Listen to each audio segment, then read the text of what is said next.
Just imagine 26 people in the world own as much as 4 billion people, the poorest ones. And that is half of the world population. That is a very strong disbalance. In the economy, balance is a very important thing.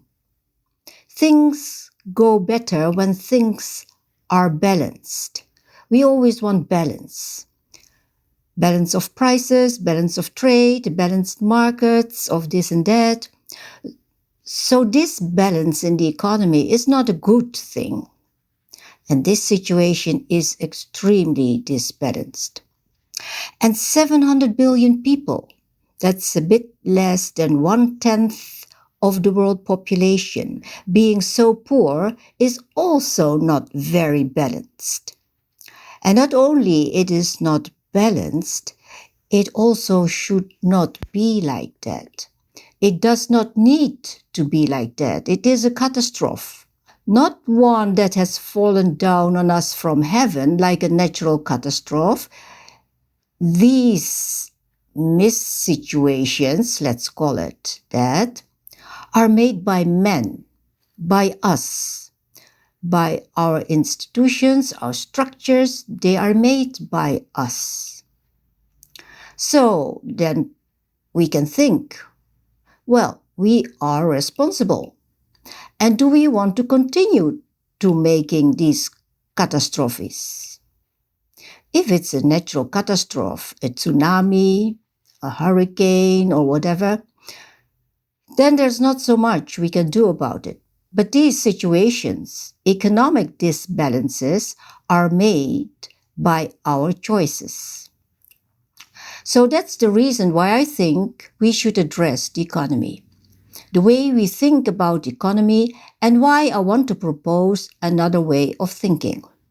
Another thing about so many people being involved in this is that if one person, a friend, a family member, a neighbor, has a problem, or even 2 or 3 persons, and you want to help them because you care, you can come up with very concrete and direct advices, means or methods.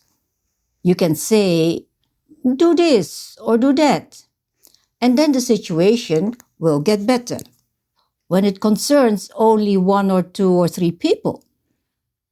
But when it concerns 10 people or 50 or 100, then one already has to think of more structural solutions. Because if that large a group is affected, then probably the cause of the problem is more systematic. Now, if that is the case with 100 people, then that certainly is true when 700 million people are involved. I'm saying this because when I talk about my vision on the economy, it is rather abstract. And that is because it concerns so many people. I cannot only be concrete in my analysis. Of course, in the end, you have to come up with concrete measures and activities and so on. But what I'm explicitly addressing here is the deeper reasons in the system. I think when the problem concerns so many people, 700 million people, and actually more, because these are only the poorest of the poorest. And even if you have a little bit more than these 700 million people have, then you probably still have a very problematic life. And that at a structural level, not just temporarily, but also long term.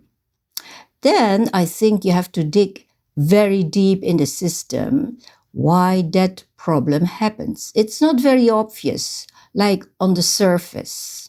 I say this because what I usually find in those 20 years that I try to explain this, that I talk too abstract. So I apologize for that. The reason is that we have to not stay on the abstract level, but at least begin there. And then from the abstract level, move on to implementation of the ideas in more concrete situations.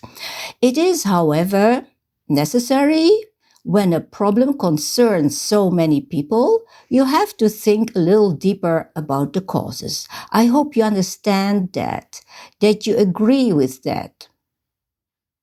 So that's another aspect of the fact of so many people being involved.